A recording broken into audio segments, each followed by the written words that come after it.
Hey guys, welcome back. Tisha here, back with another 1,000 Pound Best Friends review. Go ahead and do me a favor and hit the thumbs up button as we begin. So we started this episode right where we left off with Vanessa walking away while Megan calls her a crybaby. Next thing we know, Vanessa comes back all dramatically to the table, throws her purse down, and says, I'm back because I'm not about to let her act like I'm a crybaby and I'm not going to be lied about.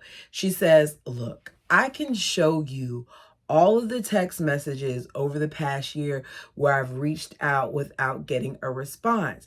And for whatever reason, because maybe the truth will be revealed, Ashley switches her tune a little bit in that little moment and says that she doesn't need her to pull those out. She's like, you know what?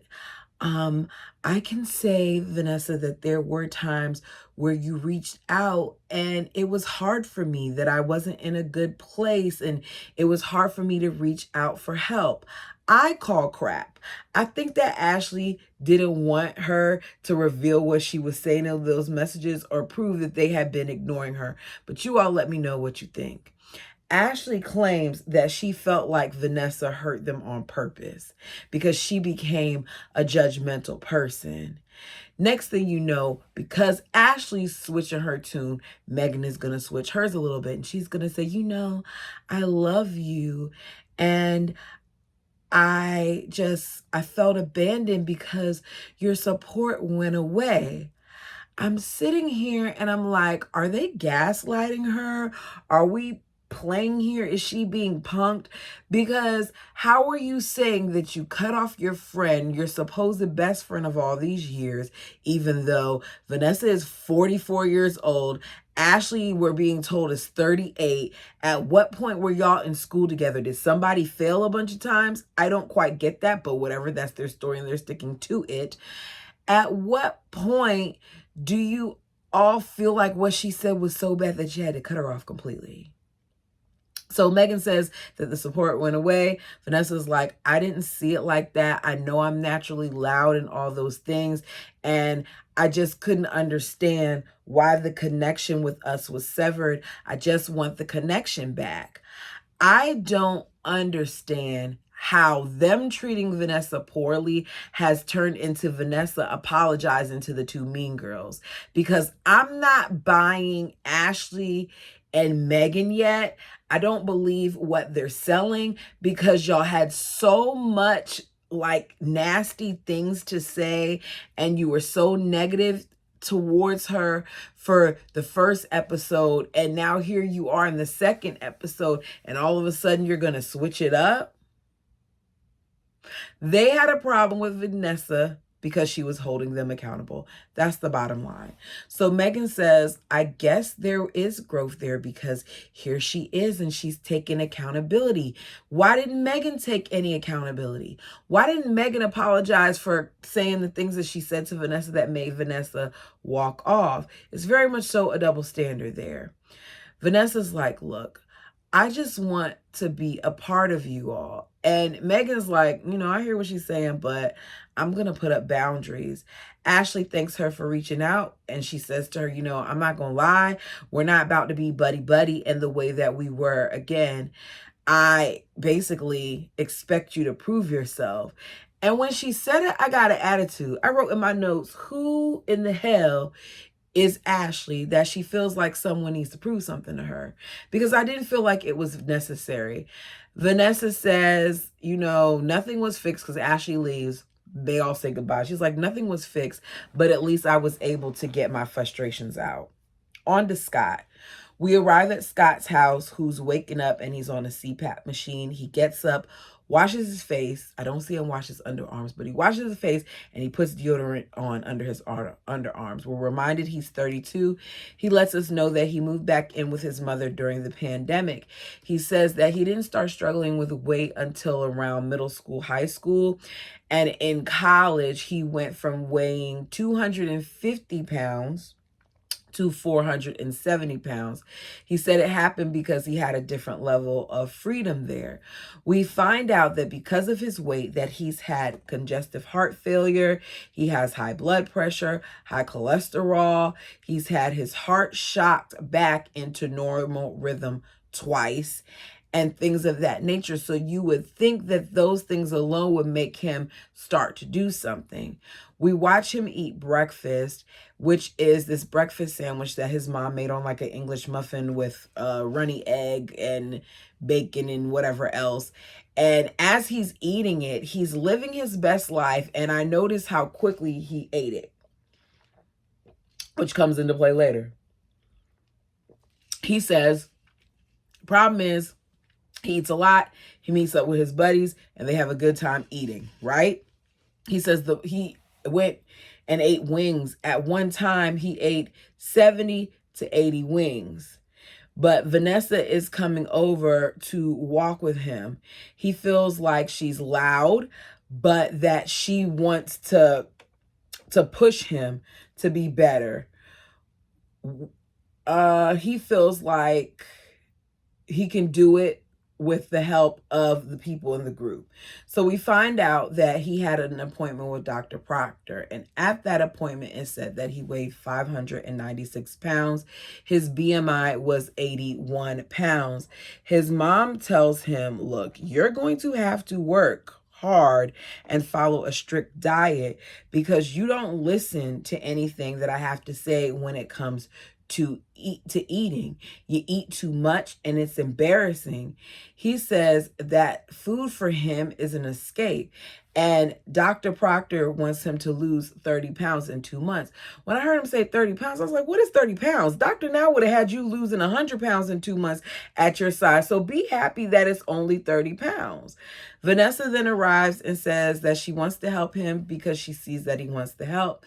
She doesn't have anyone at this point because she's on the outs with the girls and she needs someone to. He's nervous about the walk because it's been over a year since he's walked. Over 6 years since he's done the walk that Vanessa's going to be doing with him. She tells him this is going to be hard. You're going to be sore the next day, but you can do this. She tells us that she already mapped out the neighborhood and her plan is for him to walk a block. Doesn't sound like a big deal. It's just a block. You or I can probably do that with ease if we don't have mobility issues. Well, for him, it's different.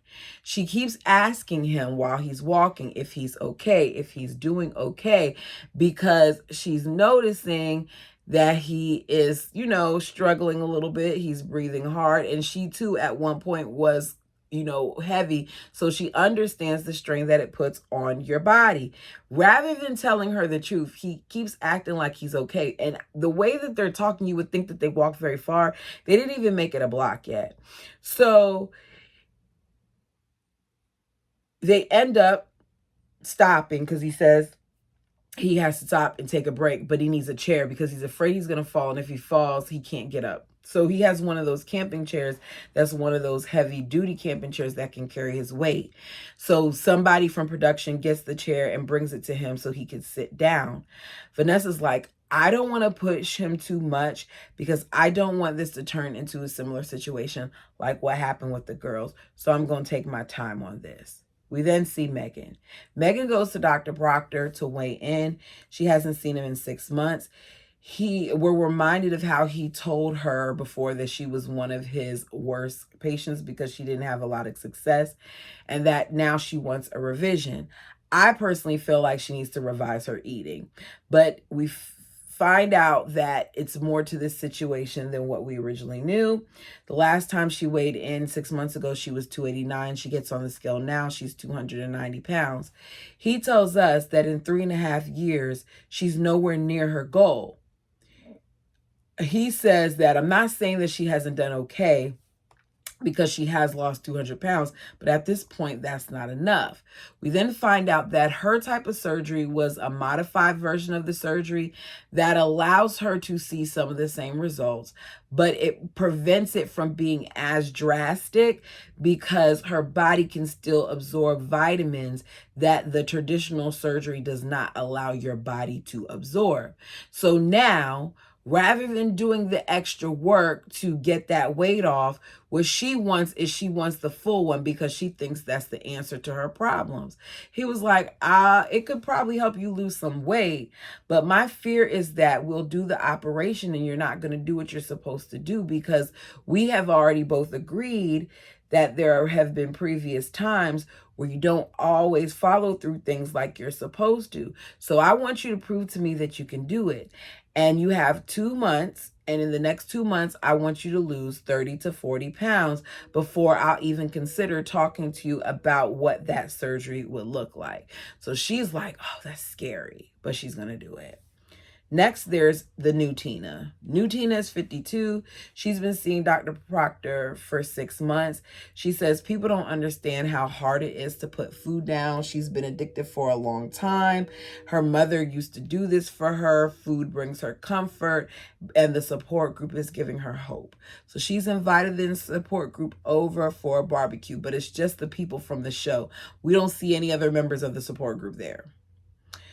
We meet her husband, Matt. We find out that she met him on a plus size dating site and they clicked. At first, I thought maybe it was one of those feeder sites, but she said it wasn't a fetish type thing. They haven't been intimate in 2 years. She doesn't even want to get naked in front of him. I can't imagine having a husband and not wanting to take off my clothes in front of him because of how uncomfortable I am in my own skin. That has to be a lot. And that has to be hard on her husband as well, but he seems to be sticking by her. So it's time for this barbecue. Megan, Ashley ride together, and then Scott, Vanessa, and her son Jacob ride together. Seeing Jacob in the back seat made me sad, because I was hoping that because of how well his mom has done, that he too would look like he did something, but it looks like he put on weight to me. We find out he's 21 and he's almost 500 pounds. She wants him to have this surgery, but she can't force him, she says. And she hopes that being around Scott, that Scott could be a good role model for him. He can influence Scott. Scott can influence him. How? Vanessa, I like you, girl, but that doesn't make sense. You want somebody who is struggling themselves to help influence your son who's struggling himself. I get that iron sharpens iron, that maybe because this is a man and he's doing it, that maybe your son might want to do it, but that's not enough for me. This is something else going on here, that your son isn't trying to do it. And I don't think the answer is by having someone else who hasn't been successful do it. I think it would have been better to have someone from the group who has been, so he could see what could be. Megan and Ashley hope that Vanessa doesn't go off at Tina's. The way they talk about Vanessa is like she's just this animal that's going to go crazy. Like they don't stir her up, but whatever. So Vanessa is talking in her car saying that she's going to try to remain calm and she hopes she doesn't go off either. They arrive at Tina's home. Vanessa comes in trying to be positive and they got a problem with that. And when it happened and Megan was like, she's trying to act like nothing happened the previous time that we saw each other. What do you want from the girl? What do you want her to do? She's trying to be positive. She's walking into this lady's house.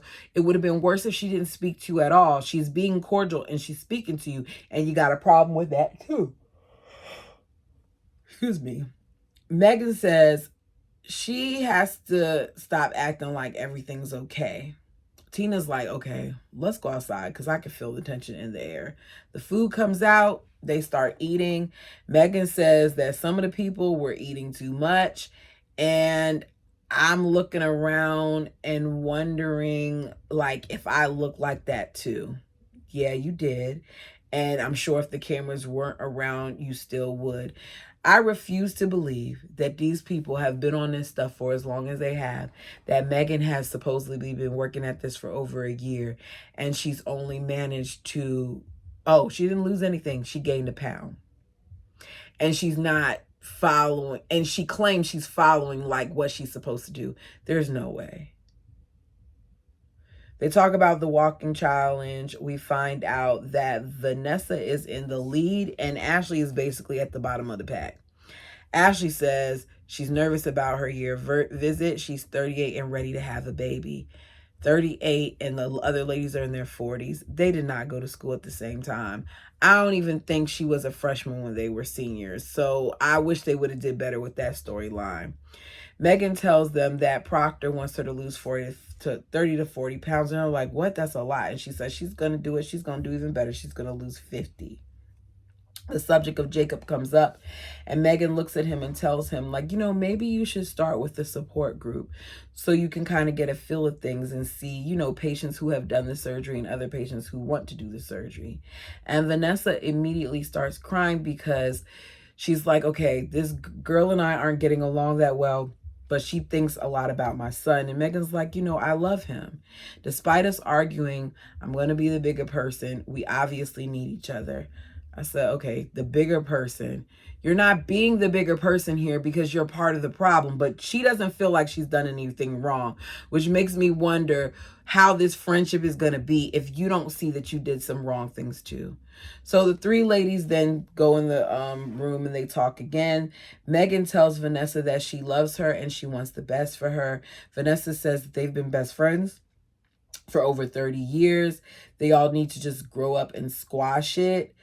Ashley says after a day, I'm thinking about 30 years. Did she say 30 years or 20? They've been best friends for over 30 years. I'm trying to think here.